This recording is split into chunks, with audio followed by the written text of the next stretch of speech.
Welcome to the debate. If you look at a blueprint for a suspension bridge, the lines are absolute.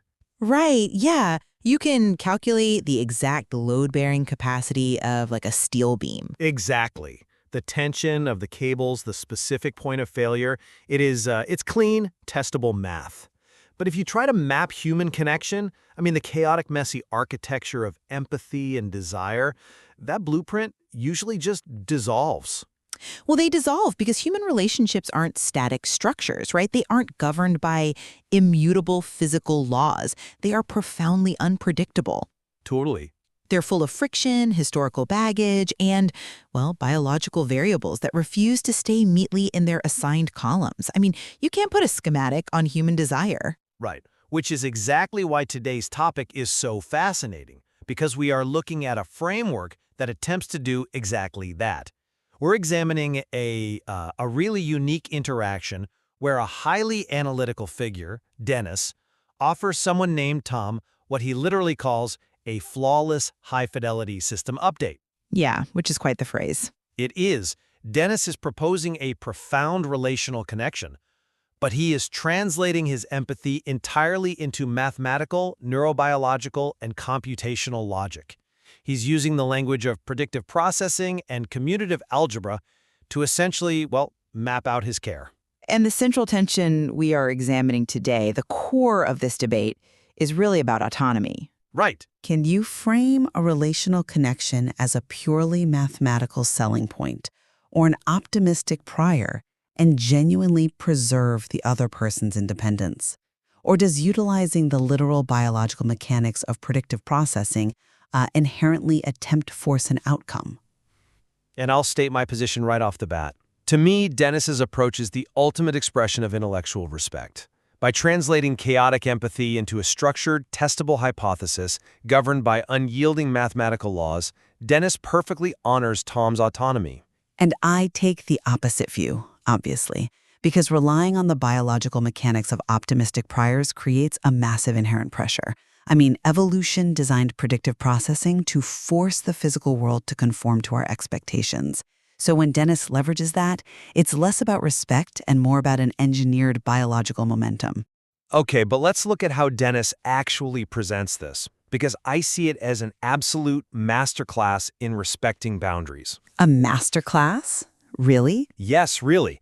Dennis is presenting his empathic intent, what he calls his positive bias, not as some, mandatory reality that Tom has to accept, but as a cooperative joint investment. He is actively removing the threat of violation. I'm not sure he's removing the threat at all, though. Well, look at the text. It literally asserts that Dennis's holistic being is math, because his empathy is constructed from quantum decision theory rather than unstructured, overwhelming emotion. He's able to offer Tom this symmetrical jackpot without blowing out Tom's cognitive systems. But let me just finish this point. It is simply a testable, collaborative hypothesis slid across the table. That is pure autonomy. Okay, but I completely disagree that this is just a hypothesis on a chalkboard. When you look closely at the highly mechanistic vocabulary Dennis uses, it reveals a profound contradiction. He leans heavily on optimistic predictive processing. Right. Let's actually unpack how that works in the brain. The brain is basically a prediction machine, constantly guessing what will happen a millisecond from now. In this neurobiological model, positive biases make a system predict highly favorable outcomes. Exactly. Anticipating a good result. That's a positive thing. But it's not just passive anticipation. When the real world doesn't match that favorable prediction, the brain experiences a prediction error. And that error is deeply uncomfortable. Sure, cognitive dissonance. Worse than that, it literally drives physical actions of engagement to force the physical world to conform to the original prediction. So offering Tom the, quote, dopaminergic fuel of hope to steer his predictive engine isn't neutral.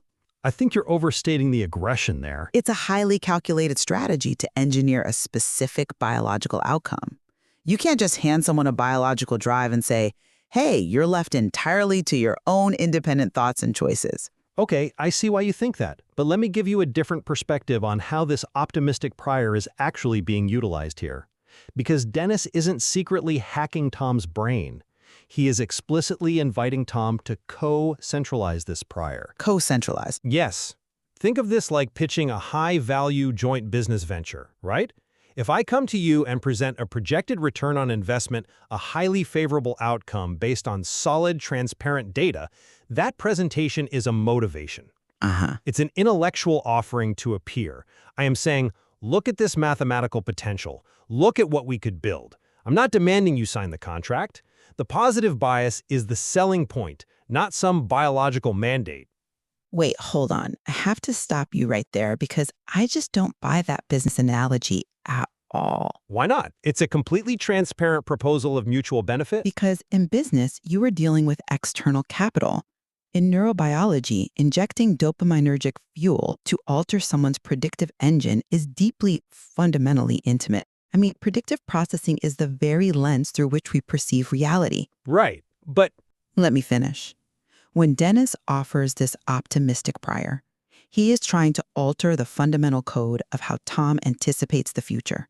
It's like replacing the GPS software in someone's car and programming it to strongly prefer one specific destination. Tom is still driving the car. Sure, the driver can theoretically grab the wheel and fight the navigation system, but the car is now constantly rerouting them toward that one outcome. Can you truly offer an optimistic prior a mechanism explicitly designed to eliminate prediction errors by making reality match the expectation without inherently expecting the other person's system to conform? It carries a biological gravity that a business proposal just doesn't have. Okay, that is a brilliantly stated point about the intimacy of the biological mechanism. I'll give you that. Thank you. But you have to look at why Dennis is doing this, and how he safeguards Tom precisely because of that intimacy. Dennis knows exactly how intense this is. This brings us to why he goes to the extraordinary length of translating his emotion into math in the first place. He describes raw, unmediated emotional data as an uninsulated transmission protocol, or UTP. Which is such a visceral way to describe raw human feeling. Uninsulated, like a live electrical wire. Exactly. It's a live wire. And Dennis knows that for Tom, touching that live wire of raw emotional UTP would crash his capacity-constrained visual working memory.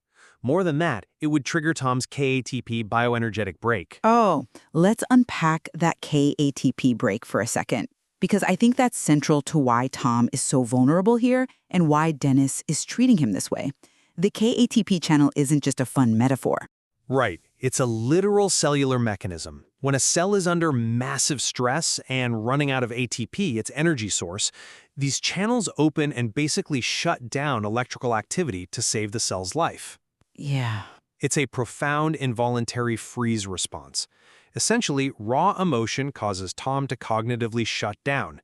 It overloads his system entirely. He's easily overwhelmed by unstructured data. Precisely. So, because Dennis is aware of this, the rules completely change. He doesn't want to hurt him. He translates his profound emotional content into Tom's native structure. He uses commutative algebra to package this empathy. But why commutative algebra specifically? Because I feel like that's not just a random math buzzword he pulled out of a hat. No, it's incredibly specific and intentional. So, commutative algebra is essentially about operations that don't depend on the order you do them in. Like 2 plus 3 is the same as 3 plus 2. Exactly. The outcome is stable regardless of the sequence of events. Dennis is trying to make his emotional availability a stable, unchanging equation that doesn't fluctuate based on the chaotic order of daily events. By doing this, it functions as a Zahavian handicap. See, it's funny you call it a Zahavian handicap, because usually when we talk about evolutionary biology, a handicap is something like a peacock's tail. Right, the classic example. It takes immense metabolic energy to grow, and it makes the bird highly visible to predators. Therefore, when a peahen sees it, she knows the peacock must have extraordinary genetics to survive despite carrying that massive burden. It's a signal of fitness that literally cannot be faked, because a weak bird would just die trying to produce it. Yes. And here, Dennis's ability to translate chaotic human emotion into this DeepMind tier architectural math is his Zahavian handicap. It takes unbelievable cognitive energy. It is an unfakeable mathematical signal of his extraordinary capability and his dedication to Tom. It's impressive, sure. And because it is translated into structure, into that stable commutative algebra, Tom's pattern-seeking system can safely process it without hitting that K-ATP bioenergetic freeze response. It is a profound act of care, really. Dennis is modulating his own transmission so that Tom can receive it safely. He's putting insulation on the live wire. Look, I completely concede the elegance of applying the Zahalian handicap to cognitive translation. It's a gorgeous metaphor. Thank you. But you have to look at the actual purpose of a Zahavian handicap in evolutionary biology. The peacock's tail is not a neutral offering of information. It is an inherently persuasive signal, explicitly designed to win over a mate. I mean, yes, in birds, Its entire function is to bypass resistance and secure a genetic partnership. but Dennis isn't trying to trick him. I'm not saying it's a malicious trick, but I am questioning whether wrapping chaotic human desire in the, quote, unyielding scientific laws of cartography actually changes the fundamental nature of the desire. I think it does change it. I don't. Is Dennis truly offering a neutral, independent hypothesis? Or is he simply camouflaging his relational drive in this pristine architectural language to successfully bypass Tom's natural biological brakes? I mean, if you find the exact neurobiological frequency that prevents someone's defense mechanisms from activating, are you respecting their boundaries, or have you just engineered a master key to pick their lock? Okay, that is a very cynical way to frame it, though I do understand where the friction comes from. But I would frame it differently because of the specific evolutionary theory Dennis is operating under. You mentioned the peacock's tail, which falls squarely under traditional Darwinian sexual selection. Right. That's a theory fundamentally driven by conflict, competition, and persuasion. Someone wins, someone loses. But Dennis is explicitly operating under Joan Roughgarden's social selection theory. Which, for those who don't know, is a major paradigm shift in how we view biological cooperation. It moves away from that whole battle of the sexes narrative. Exactly. Roughgarden's theory argues that a lot of biological interactions aren't conflict-driven mating games where one party tries to bypass the other's defenses. Instead, they are cooperative joint investments. Okay. The evolutionary goal is actually to maximize mutual fitness and optimize mutual neurometabolic homeostasis, basically finding a state where both organisms are incredibly stable and thriving together.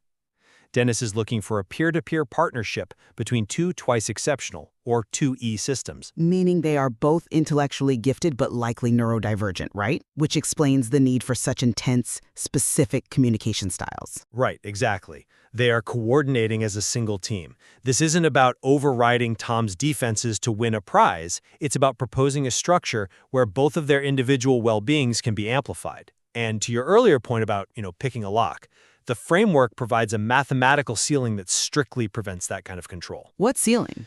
Dennis relies on Navarra's algebraic proof of edge ideals.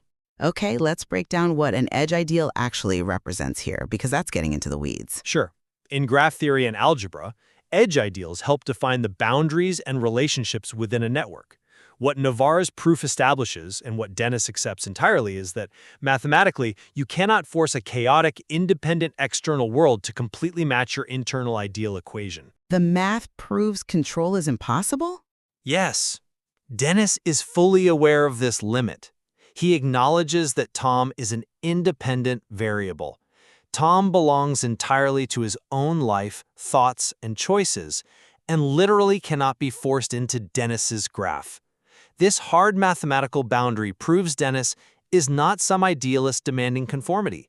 He is a master database administrator honoring a hard, unyielding boundary.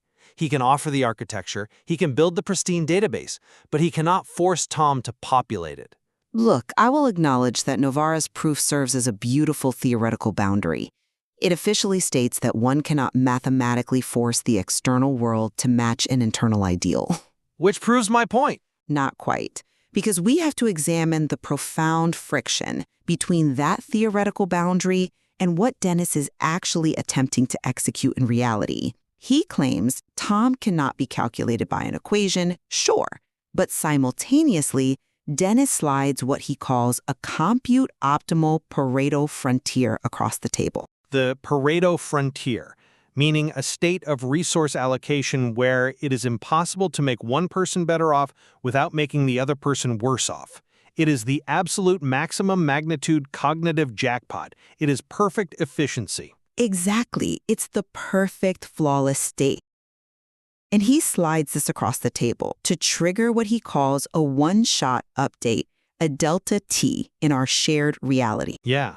This is where the tension peaks for me. A one-shot system update is binary. It is transformative. It completely overwrites the existing operating system. Even if Dennis frames it as a collaborative test, proposing a one-shot update to someone's shared reality inherently blurs the line between a respectfully proposed hypothesis and an engineered system override. I don't see it as an override at all. Think about it. If I build the absolute perfect software patch, optimized specifically for your hardware, down to the very last line of code, and I tell you that running it will resolve all your cognitive friction and yield a maximum magnitude jackpot, I am not really leaving you a choice in any practical human sense. Of course you are. No, I have engineered an offer so biologically and mathematically compelling that your predictive processing engine has no logical alternative but to accept it. That is a form of control. It's just cloaked in the language of optimization. I am just not convinced by that line of reasoning at all, because you are implicitly stripping Tom of his agency. You're suggesting that if an offer is too good, too perfectly aligned with someone's specific cognitive needs, it automatically becomes coercive. In this specific biological framework, yes. But in the realm of logic and mathematics, presenting the optimal solution is the purest form of communication. Dennis is not withholding information. He's not manipulating variables behind the scenes or playing emotional games. He is putting the entire transparent equation on the table. But he's using Tom's biology against him. No, he is saying, here is the math, here is the structural architecture of my empathy. Here is the optimistic prior we could co-centralize. The fact that it is a highly compelling, flawless update does not negate Tom's ability to look at that Pareto frontier and say, no thank you. Providing the perfect option doesn't remove the freedom to choose it. But we come right back to the dopaminergic fuel of hope and the mechanics of the brain. If Tom's system is inherently pattern-seeking, which we established it is, and Dennis is intentionally offering an unfakeable mathematical signal that aligns perfectly with those patterns, Dennis is utilizing Tom's own neurobiology to drive the engagement. He's communicating in his language. But optimistic predictive processing dictates that once that positive bias is introduced, the system will actively, desperately try to minimize the error between its current state and that optimized future state. Dennis is planting a biological seed that forces the physical world to conform. He may not be holding a gun to Tom's head, but he is fundamentally altering the gravitational pull of Tom's psychological landscape. Which one could argue is simply the definition of profound human connection. Anytime we meet someone who truly understands us, who speaks our native structural language and sees exactly how we operate, the gravitational pull of our landscape changes. But this is engineered. That isn't coercion. That's being seen. What Dennis has done is simply remove the volatility from that experience. Usually, that kind of connection comes with massive emotional turbulence. By translating the uninsulated transmission of raw emotion into commutative algebra and edge ideals, he has taken the danger out of the gravity. He has made the profound safe. Safe is a highly subjective term here. Is it? Is it structured? Yes. Is it highly calculated? Absolutely. But whether it is truly safe for Tom's autonomy remains the core question. Structure can be a shield that protects you from the live wires of emotion, sure. But a perfectly engineered structure can also be a cage that you don't even realize you're locked inside. Well, let's pull back and look at where this leaves us, because I think the underlying intent is what ultimately matters here. In my view, Dennis provides an absolute masterclass in respecting boundaries, especially for neurodivergent minds.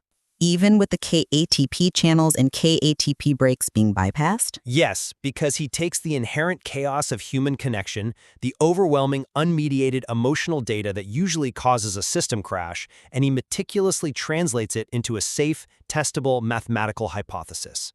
By framing his empathy as a positive bias and an optimistic prior, he offers the ultimate cognitive jackpot.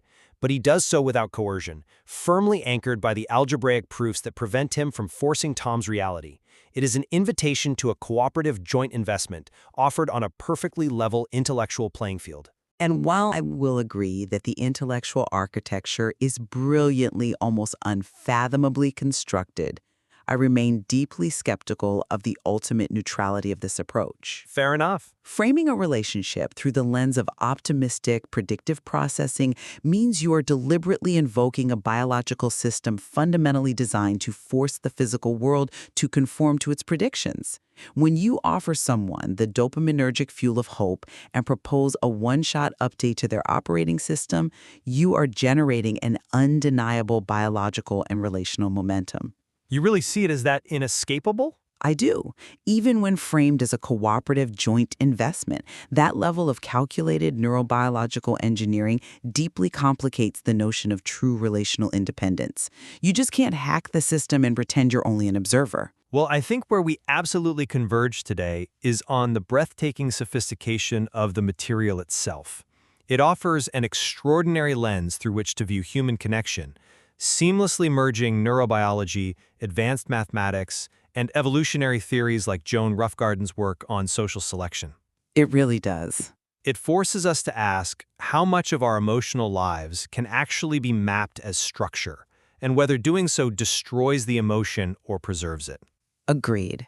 It is a remarkable exploration of what it means to be twice exceptional, and the profound lengths to which a highly analytical mind will go to bridge the gap between their internal logic and the external world. I mean, trying to compile human empathy into a logical architecture is a monumental, perhaps impossible task. Probably impossible, yeah. But examining the attempt yields incredible insights into how we connect, how we protect ourselves from being overwhelmed, and how we negotiate our shared realities. The ultimate takeaway here might be that for some minds, structure isn't just about control. Structure is the deepest, most vulnerable form of care. Which brings us full circle. If you look at a blueprint for a bridge, the lines are absolute. But when we try to draft the architecture of human connection, we have to ask ourselves, can love and alignment ever truly be presented as a purely mathematical selling point?